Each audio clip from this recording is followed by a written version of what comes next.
My name is María Peinado and my coach is David. Hello, good morning. So, do you prefer English or Spanish?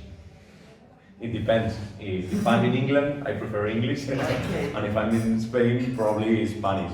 No, I love English. I think it's a very interesting language because you can communicate with it with lots of people from all around the world. So Okay. I love English. Yes. So, what's your name? My name? Yes. Joseph. Which subject do you teach? Geography and history. How long have you been working as a teacher? I've been working as a teacher for 5 years.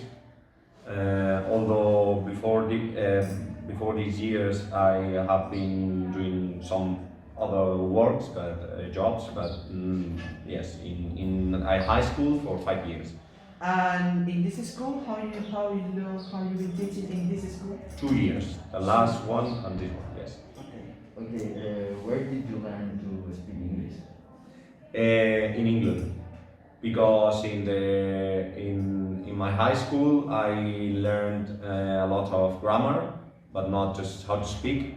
Now English teachers are more communicative, but in my days it was not that way. So I only learned grammar, and more grammar, and phrasal verbs, and then when I reached to England, when I was studying there my journalism for 1 year with an Erasmus grant, I used this year or that year to learn English and to know how to speak English. Yes. Okay, where did you learn your geography formation? Where? Yeah, where? Where? In my house, studying because I studied journalism, so I'm not a geography. I didn't study geography or history during my degree, so I studied just to get a job. So just to take your geography books and history books and study more. So I didn't go to the university to study history. You use both English and Spanish in the subject you teach. What does it mean exactly? It means more work for the teacher because you have to teach history and at the same time to do part of the subject in English.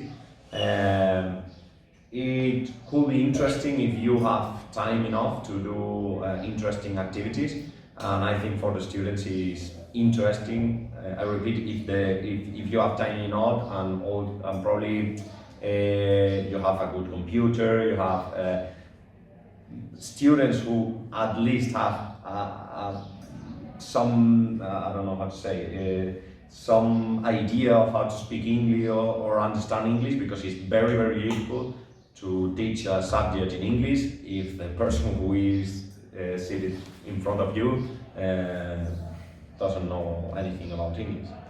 Could you mention one advantage and one disadvantage of using a foreign language in the geography maths class? The main advantage for me is that the student can apply the language to something real. In my subject, which is geography, it's how the real works. How the real world works. You can apply English to that kind of subject, and I think it's very interesting for the student. And disadvantages, I would say that I have to teach a lot of things, and if I try to teach these things in English, it's slower and it's very difficult because of the vocabulary and all the things that you have to teach. So probably it will be better if I have to teach less content and more English, and I can, or at least as a teacher, I can mix both things, which now we can do it. Okay. Do you think that students like to speak in English? Probably nowadays more than when I was a student. I think that normally students they are shy and they don't like to speak. probably not only students but Spanish. When you go to other countries, the Spanish are very very shy and they don't want to speak because they are thinking about grammar errors or mistakes or whatever. But nowadays I think that as you have a good level because you go to academies and your pronunciation is almost perfect and I think that your English level is better. So because of that, you like to speak English more than probably 15 years ago. Okay, thank you. It's difficult for them to speak English. For the students, Yes. yes. I mean, speaking a foreign language is always difficult. It's very difficult. But the most important thing is for you to communicate, to try to reach the objective that you think about, even if you are saying words that probably they don't exist in English and you are trying to translate from Spanish to English. But at the end, if you communicate, if you want, if you yes, you obtain what you want, I think that that's the main objective. Okay, thank you so much for listening to me. Thank you for you.